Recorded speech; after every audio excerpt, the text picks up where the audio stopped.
you again this evening. And I don't get a chance to see you very often in person. And really, it seems different. You're different online. I'm not saying you change or anything like that in reference to some people have like I don't know, their radio voice or their TV appearance or whatever. And then when you see them in person, they're like, wow, you're not the same person. It's not that. You always put off a different vibe, you know. Um, Yeah. at the park, which I sort of like when I see you at the park, I really want to challenge you. I tell you the truth, because I think you beat me one year. Didn't you do that? And so You you said make me you sort of like you bring that competitive edge out. yes. And so I really want to like challenge you, and you feel like I need to stretch a little harder. I need to push you a little harder. And so that's how I feel when I meet you outside. However, Okay.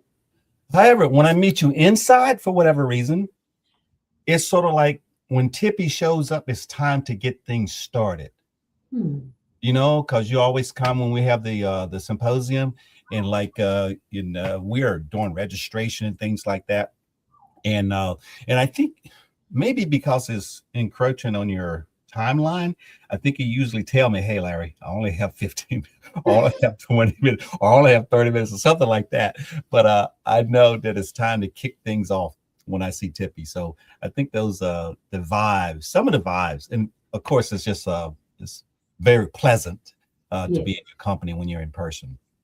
That's a great perspective. I love that. And, I can't really, and I feel the same way with you because there is this, I think we're outside, there's no four walls, and really seeing you in outside brings a different Larry as well. So if I think about it, seeing you working and, just putting things together and seeing you work with your hands and knowing that you're outside and you love to work in your garden and you walk.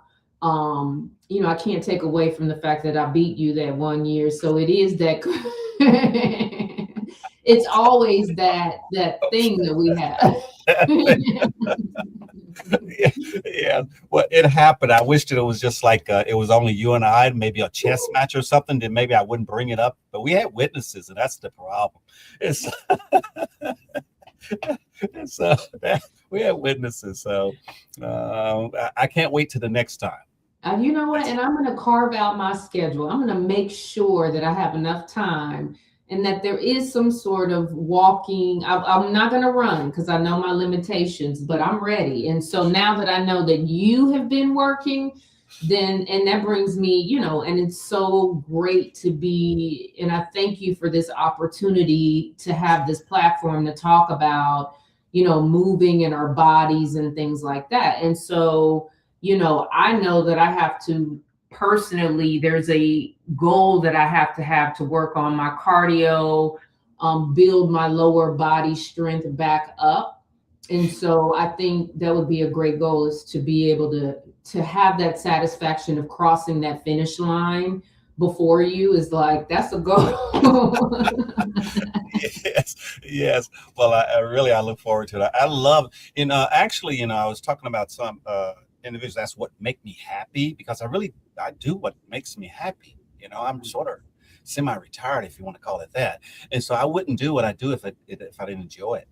And Right. so I enjoy what we've been doing for the last few years. We've been doing this for years. So we started it, and I really enjoy because, well, the change in seasons and things of that sort affects my scheduling because I don't set an alarm.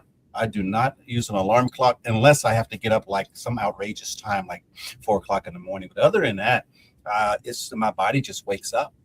And so there's some meditate. I think you're going to talk about some of those things. There's a thing I go do in the morning, meditation, and I go out and I exercise nearly every day. It's a minimum of 20 minutes, but it could go up to an hour or 20 minutes. Depends on how much time I have. And so putting yoga, and yoga and experiencing that with you for the last few years, it's my routine. Now, sometime when I'm in a different time zone, it throws me off a little bit.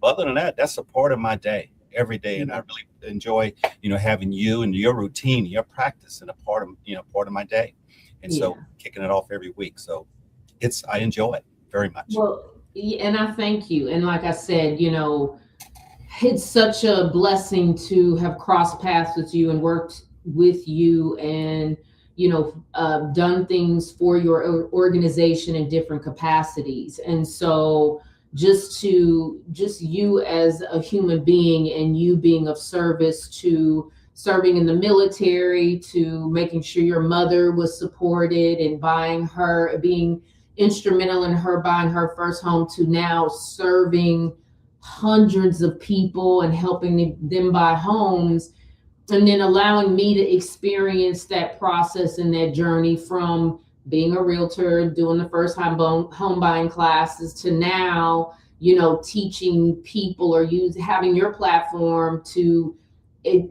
stretch with you every Monday, and do the symposium every year, and do the volunteer or every April. It's like it's embedded. So it's this thing that you have built, where you've helped me or brought me along the way, and I'm forever grateful for that. And I watch you. You are a couple years older than me, not too much, but enough for me to say, okay, I need to, be mobile, right? As I am going through menopause, my body is changing. Instead of me laying around or going to the doctor getting medicine, I have to be able to have a relationship with my body through these different stages of my life, which brings us to here.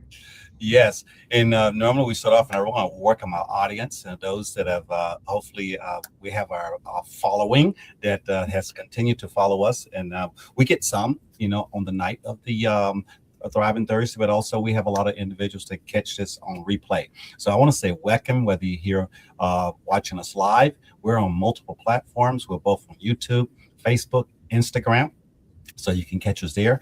I will try to monitor the comments and chat, so please let us know you're there. Give us a thumbs up, and give us if you have any questions for us tonight or with TIPPI, just put it into the comments. And again, I want to say welcome to our Thriving Thursday Live. And so First Home Alliance, we've been in existence since 2002. We started the mission full time. I did in 2004, and we have went through the stages of different seasons with the nonprofit from 2008 with a financial crisis, and then we went through the pandemic as well. Mhm. And speaking of the transition and some of the things that we understand in reference to in business, in life, leadership, was those transitions that you go through in seasons. And so there was a lot of damage in reference to me physically in 2008 when we hit the crisis. Not only the organization went from staff of 12 down to a staff of 1, I experienced a heart attack at that June of 2008. And one, I was overweight. I was nearly 240 pounds. I had retired from the military. It had been about 4 years. And I gained, if I'm not mistaken, I'd gained basically from 186 when I retired up to nearly 140. So that was nearly 50 plus pounds that I gained over 4 years. And so I was putting it on. And what had happened is I really just stopped physical fitness. My eating habits did not change.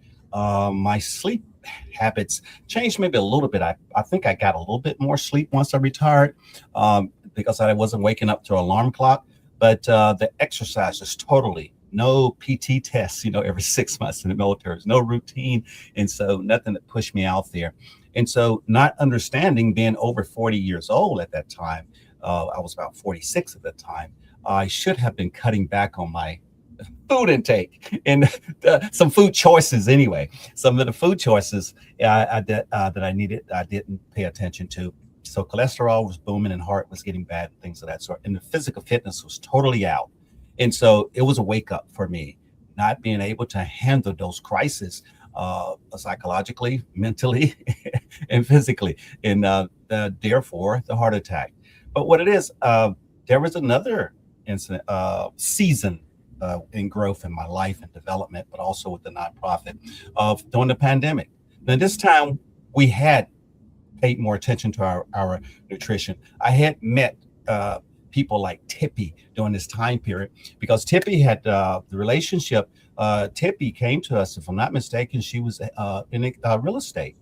And so she attended a class, but also became an instructor for our first time homebuyer class.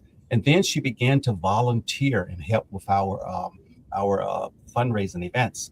And we, during that time, I don't know who idea was it. Well, why don't we have kick off our event with TIPPI, with the physical fitness, and then after that, when the pandemic hit, we could see that a lot of individuals getting out of shape. I know I couldn't fit in my uniform any longer. And so it was a great idea in having Tippy around the right person that could actually bring this into the organization and share it with our community. And we've been doing it ever since. And so a little bit of history about First Home Alliance, the services that we provide for first-time home buyers, and also we prevent people from facing foreclosure, and we offer reverse mortgage counseling, of course, budget and credit, and all those things with financial literacy. And physical fitness and nutrition is what we're going to talk about tonight. And I want to introduce our audience, reintroduce you guys. This is Thursday night. Reintroduce you to Tippy. And Tippy, go ahead and talk a little bit more about you and what are we going to do tonight? Oh, you just warmed my heart. My heart is so full just hearing you talk about your body, the changes, how you made a commitment to yourself, and then with COVID, that second, when the pandemic hit, you decided to do differently with that season. So I thank you for that. And you gave me the platform. I got my yoga certification literally 5 days after we closed everything down, before. So 5 days before everybody, the world shut down for COVID, I was handed a certificate for yoga instruction. And so I think what happened, Larry, and it doesn't really matter, we decided to go online. But at that point, I had decided that I didn't want my certification to go to waste, and that I was going to, do something with it. So I just started to teach online on Facebook Live. And then you and I connected and we started doing lives. And I don't know if we've always done the same time since 2020, or maybe I can't, but we've been doing it. Yes.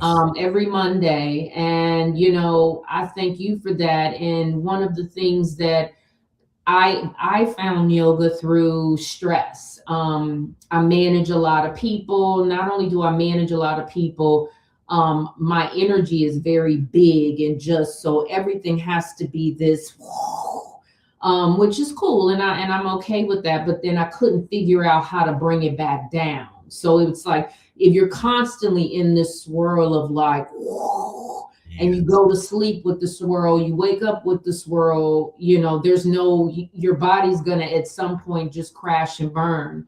So I would find myself having crash outs where, it would be where I'd be in the bed for 2 or 3 days, or, it just would be so debilitating that my girlfriend, was like, go to a yoga studio. Yoga helped me with my stress. And then I said, okay, well, let me teach it to people. And that's where we are today. So I've been teaching for about 6.5 years. I teach throughout the DMV. I teach on my yoga channel, my YouTube channel. And so what my philosophy is I really like for people to kind of, restore their mobility. And what that looks like and feels like is we think about mobility in this sense of something big, especially if we're denying our body's mobility. It always has to be this big extreme, like, oh, somebody's asking me to run, or somebody's asking me to get on a bike to be mobile. But I want to kind of, in my practices, I talk about ease, and I talk about meeting your body where you are. And what that looks like in the moment. So I always have people, I walk into a yoga class, I introduce myself, and people come up to me and they're like, oh, it's my first time. Oh, well, my knees are hurting, my back, my this, my that. And so one of the things that I say is, okay, so now you know what your body, what the ailments are in your body. So I want you to let that go. And when you get onto the mat, it's about your body where it's at right now, and you loving on your body and appreciating your body with your knees hurting, and really pouring back that love into your body.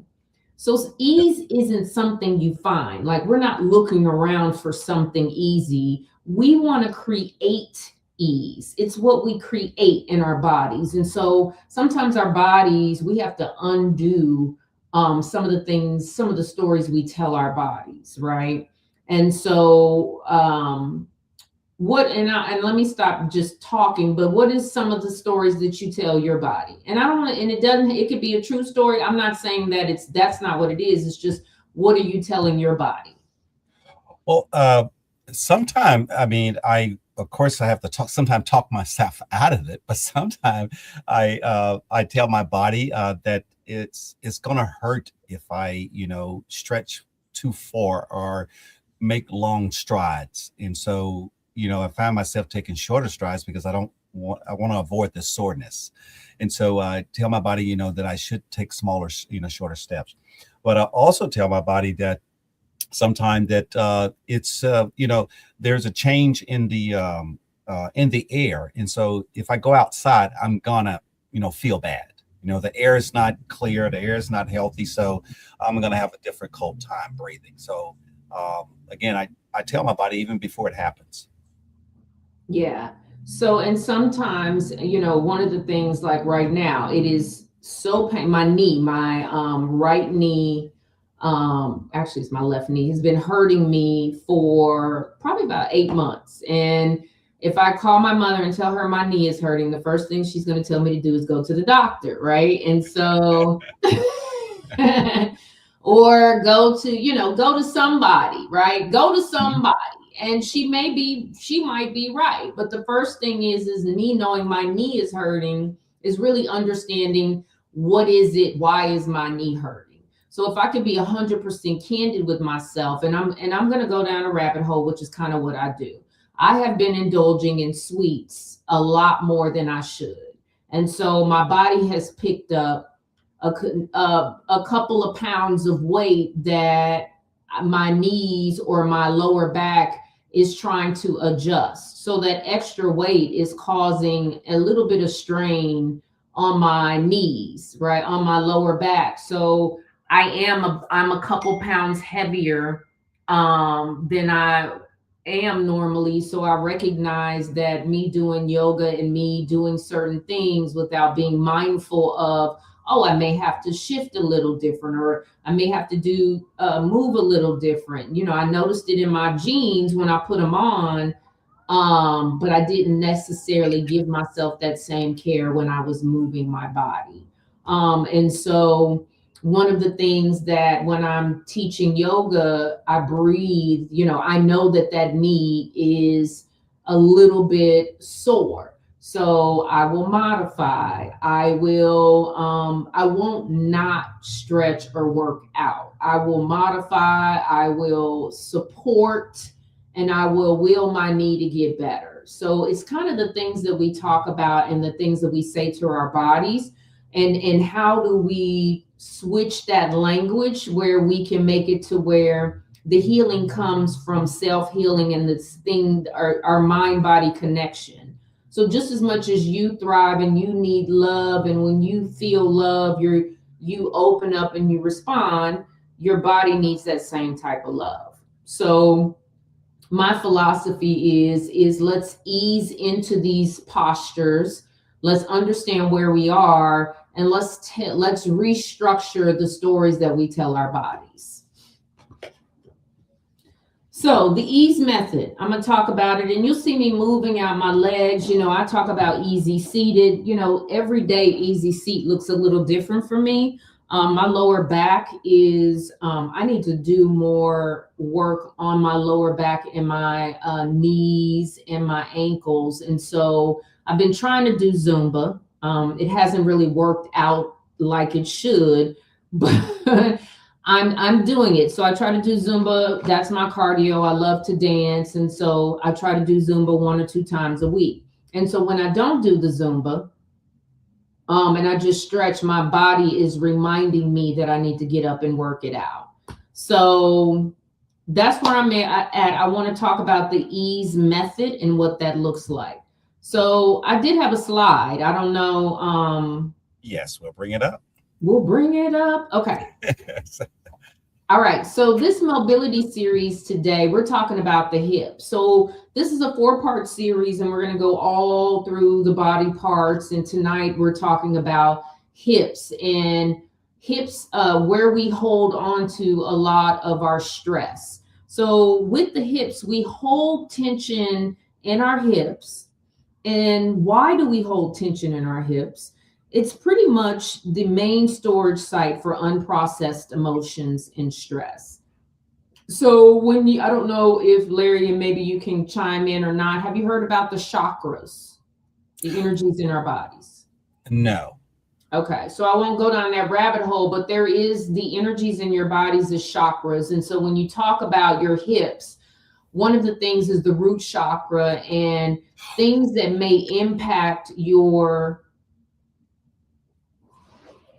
safety and your okay.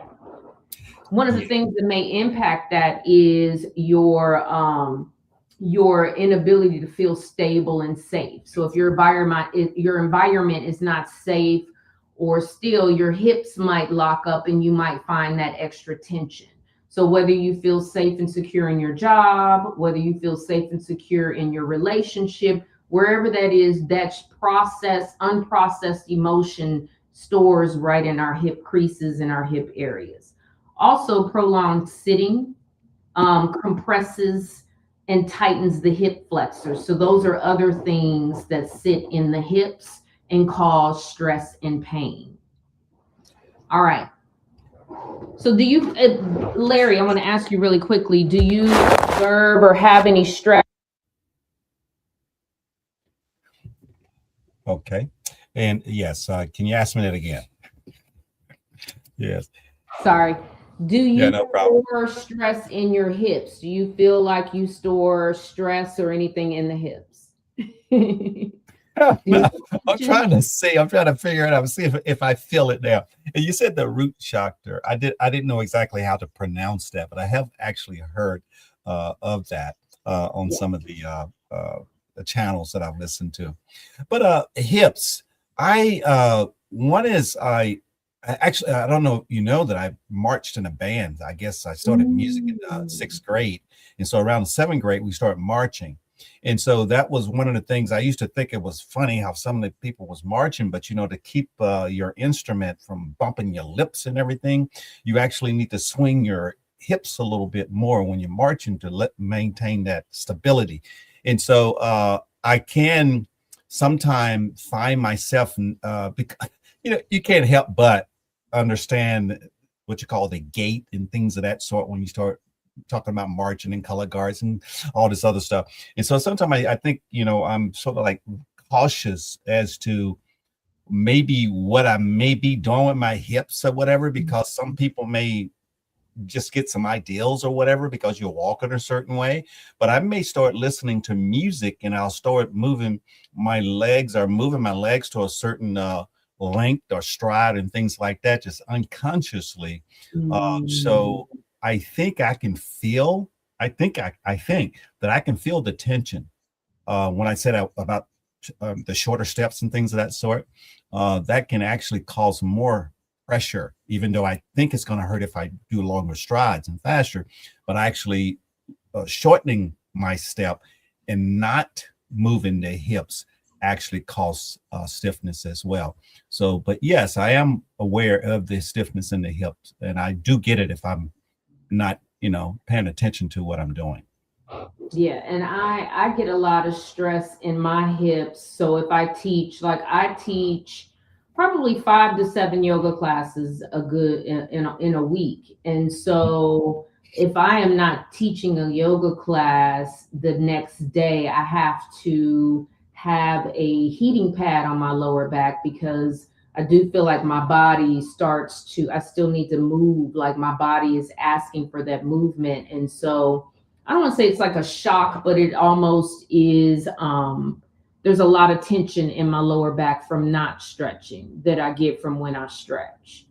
And so that's what I feel as well. Um, So those are the things in the hips that we talk about. Can you, if you don't mind, Larry, can you change the slide for me? No problem. And I kind of went over this as well. Why do we store tension in the hips?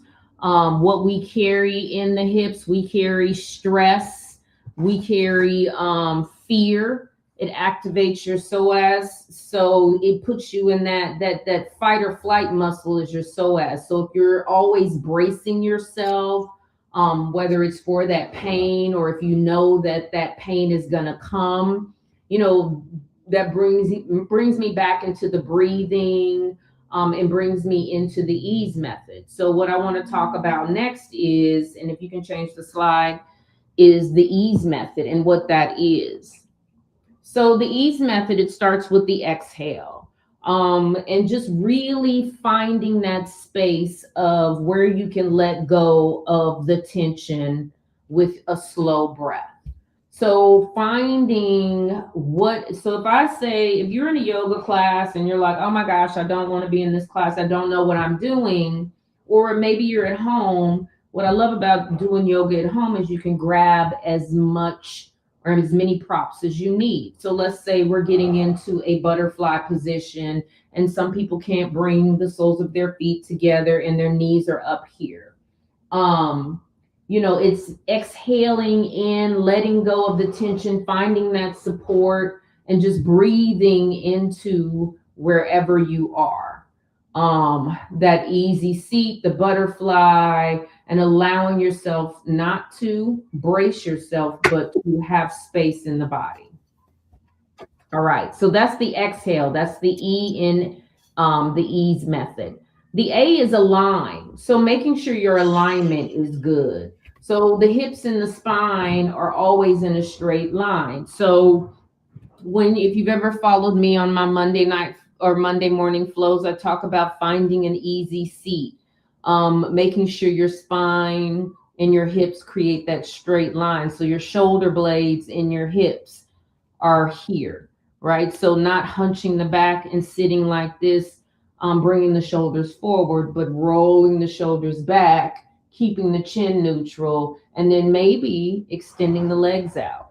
One of the things I talk about, sometimes I need a pillow. So finding that alignment by placing your body up against something so that you're aligned shoulders and hips. All right, so that's the A in alignment, is making sure your spine, your pelvics are aligned, that neutral pelvis. The next one is S, soften.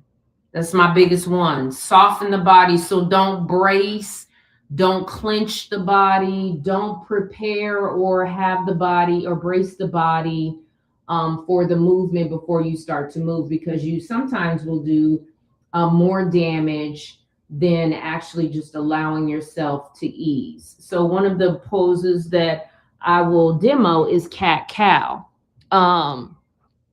So when we talk about cat cow, some people getting on your knees is too much. So you did and getting on your wrist, you might have a pain in your wrist. So for me, first time I got on the yoga mat, I felt a shooting pain from my wrist to my shoulders, enough to where if I hadn't thought about maybe just breathing through it or just staying the course, I may not have come back.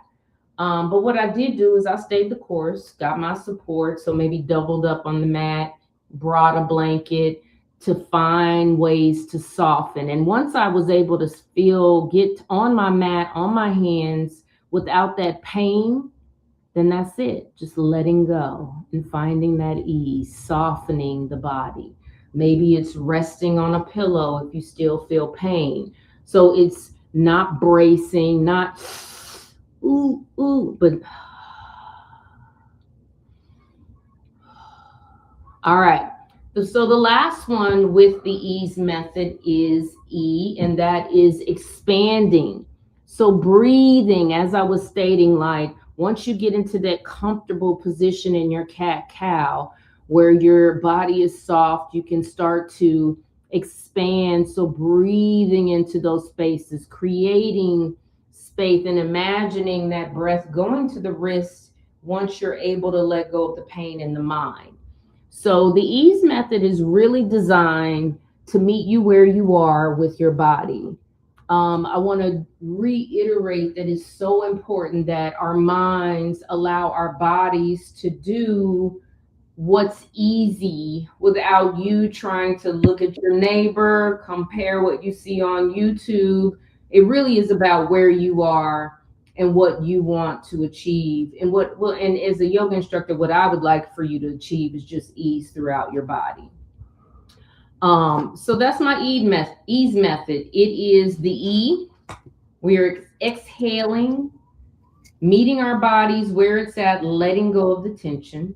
A is aligning the spine, making sure the spine, the pelvic bone is neutral. So no tilting, no hovering, but just coming up, honoring that spine. Softening the body, so rolling the shoulders back, maybe extending the hands out, finding that soften, and then expanding. Finding that breath and resting. Ease, right? Just easy. All righty. How you feel about that, Larry? I like that. It's very relaxing. And why is it? I know ease, and why do you exhale versus inhale? So the inhale, and that's a great point. And so you can go to a Pilates class, and those same in that Pilates class, they'll teach the opposite. So the inhale really is to fill up the belly. So they talk about in yoga the breath, right? I particularly, the breath work is something that I think depends on the person, depends on the movement, depends on your flow.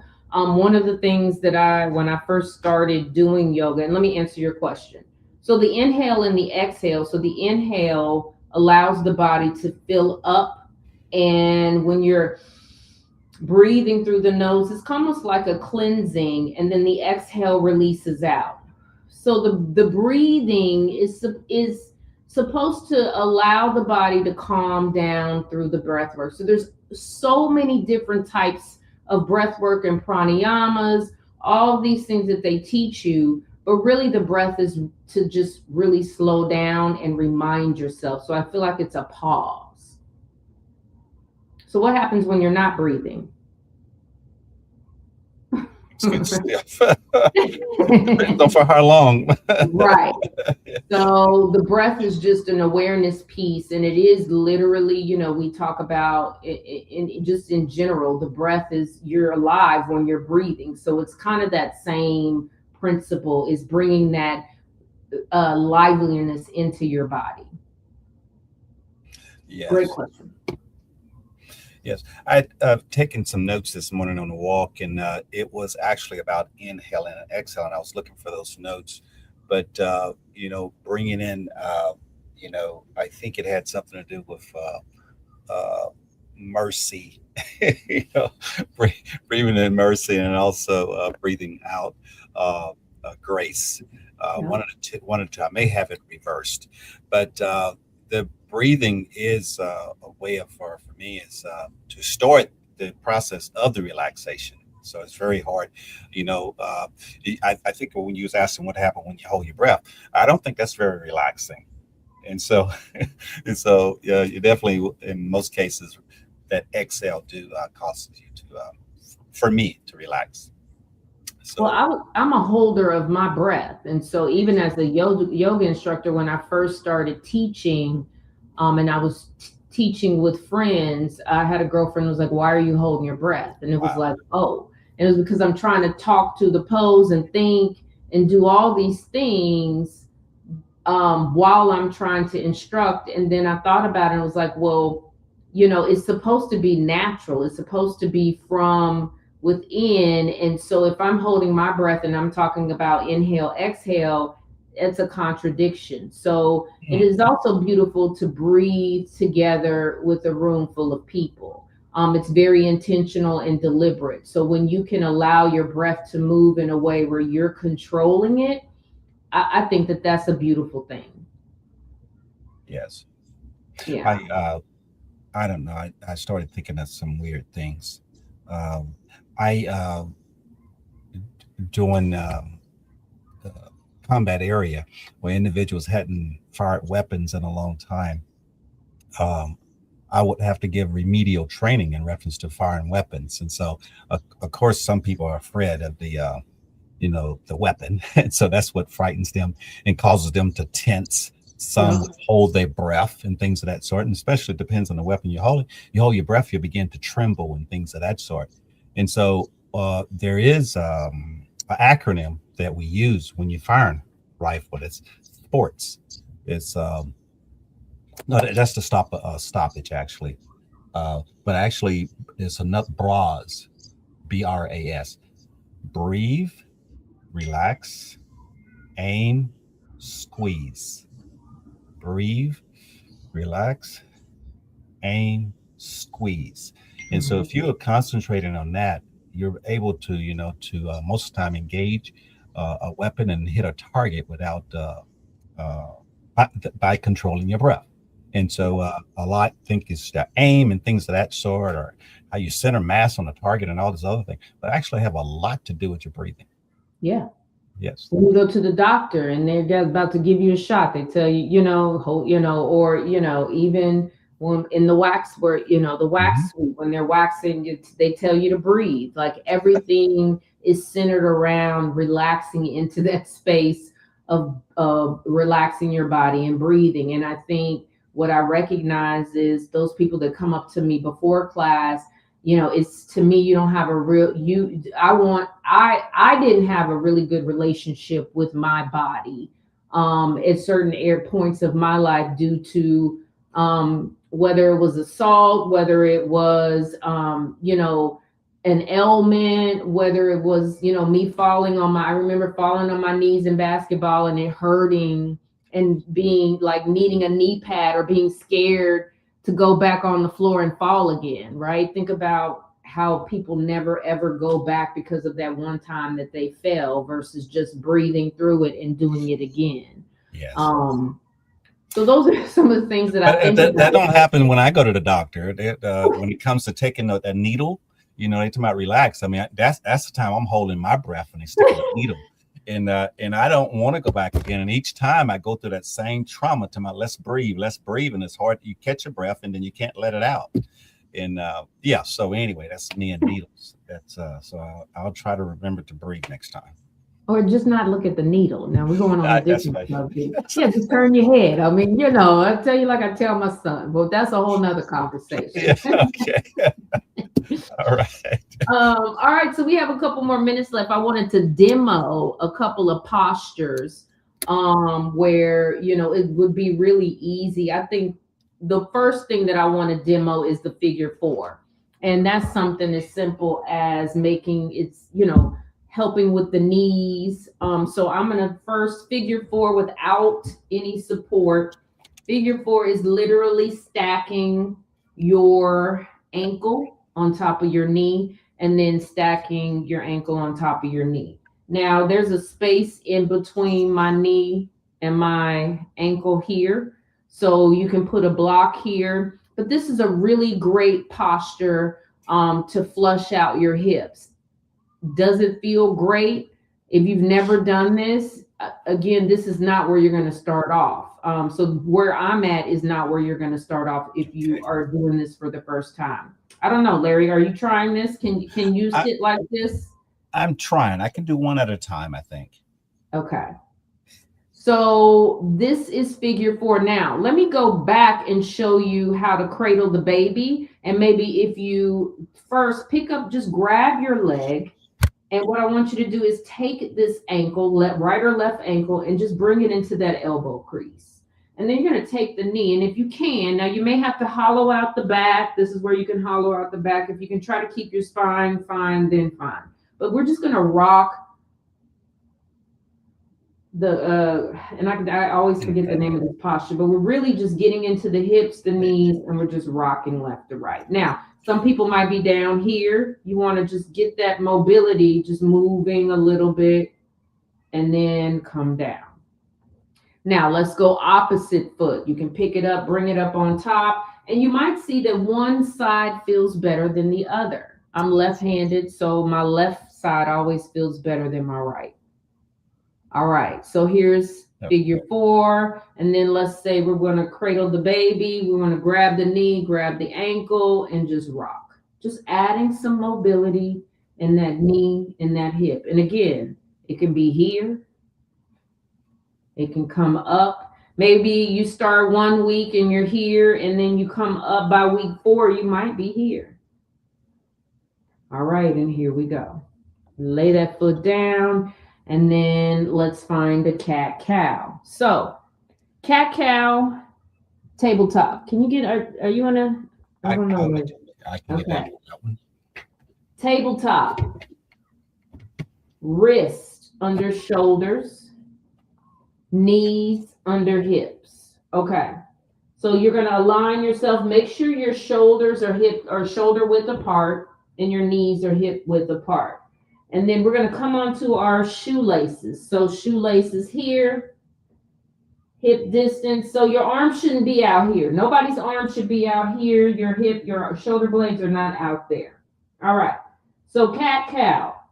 So for cow, you're going to bring the belly down. So just start to bring the belly down, lift the chin, pull the shoulders away from the ears, lift the chin and the tailbone up. Now, tuck the chin into the chest, hollow out the breath, bring it in, and that's your cat. Inhale, go back into a cow, bring the belly down, lift the tailbone, lift the chin. Exhale, hollow out the back like a cat. Tuck the chin into the chest and cat, sorry. Now find a neutral spine. There you go. That is a quick way to move your hips, flush out your hips, make sure you have nothing in your hips that you are holding on to, all of that stress. So we're back in our easy seated. I want to leave you with these words. I think I can leave you with the words. What are you ready to release? That's what I want to ask. So I want you to take inventory of your hips. What are you holding on to? And ask yourself, what is it that you're ready to release? And so I leave you with these postures. You can pull it up, do these videos. And then if, join my YouTube channel, I think I can put it in the comment section for everybody to just link onto. And next week we'll have it up for you as well. But just the takeaway from this is we carry a lot of stress in our hips. I want you to pull up that ease method. Just find your exhale, align your body, soften the body, and then expand with the breath. It's just that simple. And then when you get into your postures, your hips, the things that you need to release, just make sure you're breathing through it and just move. So thank you, Larry. Do you have any feedback, any takeaways that you felt was important? Well, I always, get a lot from the practice that you do. And I think, from the start, when we was speaking of, what do you say to your body? And also, and I think right here at the end, it comes back to, what are you going to release? And so it gives me a lot to think about, in reference to, how I continue to talk to the body and things that we want to let go. Those things, I think you used the term, let it go if it's not serving you, if I'm not mistaken, something of that sort. And so I think those stresses in the body and also stresses in the mind that is not of any service. And that's a great idea to just release it and let it go. So that's what I'm going to get from it. Yeah. And at my age, when you start to get into your 50s, that stress wears very heavy on your body and your mind. And so I've had a lot of people, in that very last final hour are searching for pain relievers, that instantaneous, I want to feel better, without really honestly asking themselves where the pain is coming from, and targeting that like the mind body connection with the pain, and giving your mind some grace to be able to heal the body. Yes. So Yes. And I think, throughout my latter years, I've been able to, uh, uh, I've released a lot of pain. In the last 10 years, I think as the time has gone, I'm less stressed. I think in reference to whether it's blood pressure, whether it's cholesterol, whether it's paying mhm. attention to your, resting heart rate, things of that sort, whether it's weight, what is that physical weight, letting those pounds go, but also releasing some of the things that you hold, that inside that maybe stressing on things that you really don't need to stress on. Those things are out of your control. But Yeah.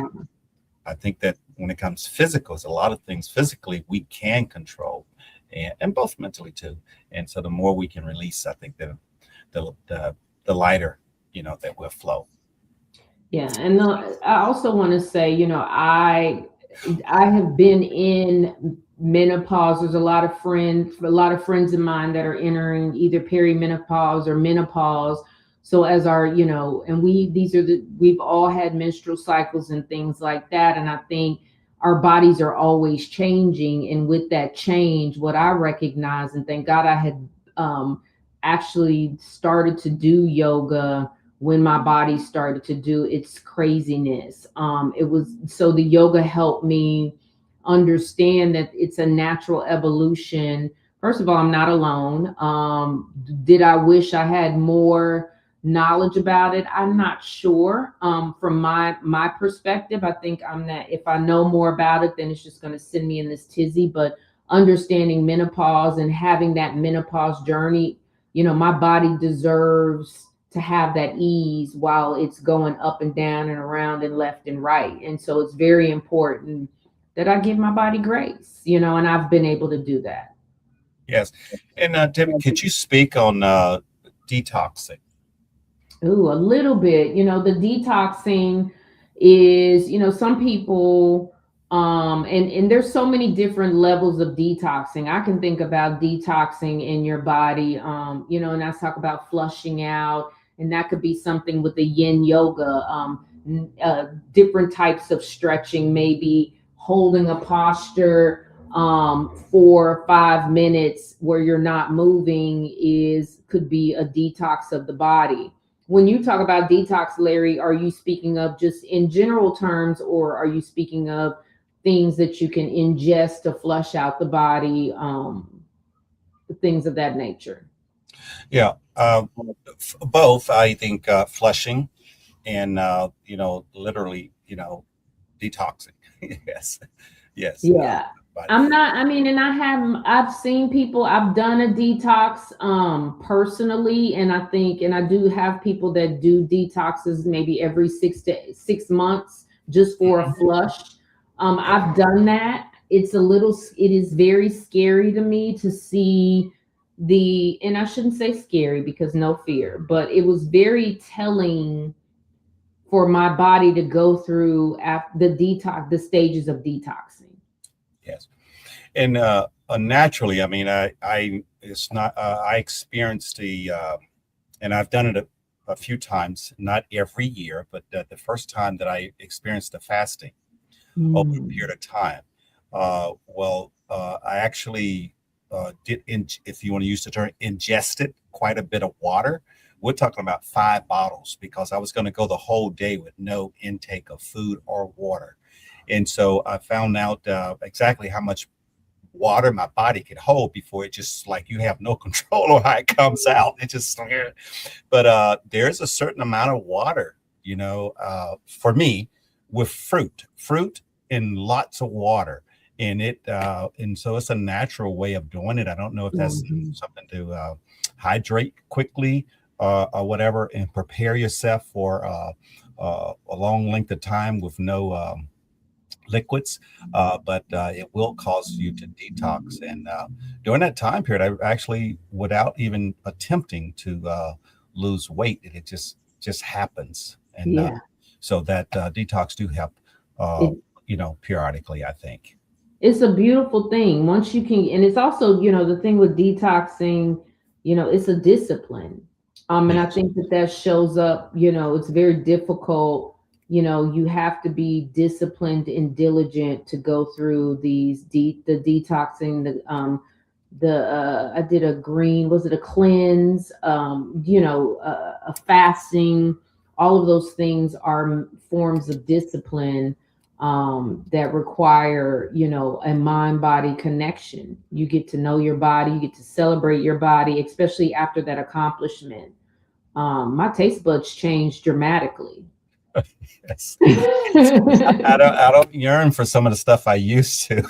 Yeah, I was like, I don't know if I'm ready to let go of my cherry sours yet. Right, Cheetos.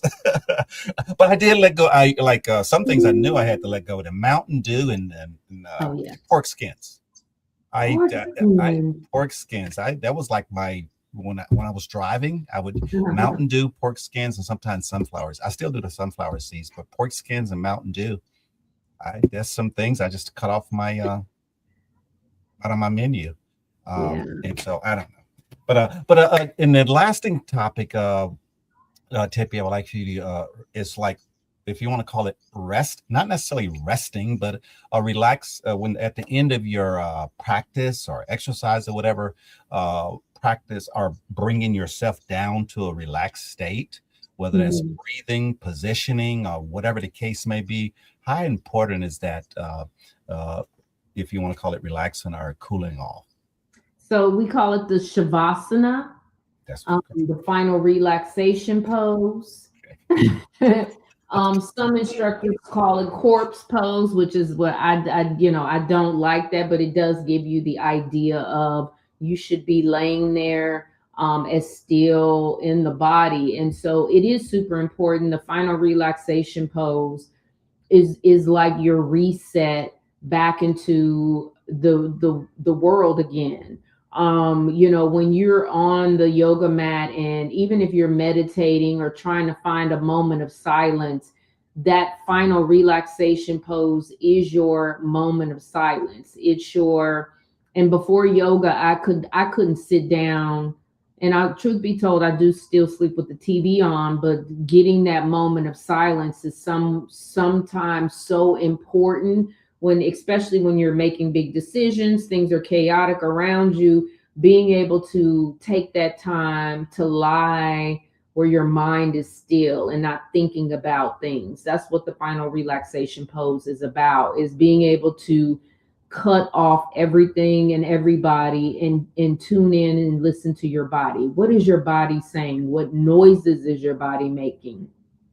Does your body start to jump when you're still? Does your mind go all over the place? Are you thinking about something that happened to you when you were 2 years old when you're in Shavasana? So all these things come up in your body, and you're supposed to, they will. And that's the thing with Shavasana. It's supposed to come to light, and then you breathe it away, you let it go. And that's the purpose of Shavasana. So some people, it's very hard to sit with yourself. It's very hard to sit with yourself and let those things come up and let it go. And so that's what I love about it. Yes. Well, thank you so much for sharing that, Tippy. And can you remind our audience on some of the platforms that you're displaying information there on the platforms, and where they can find out more information about you?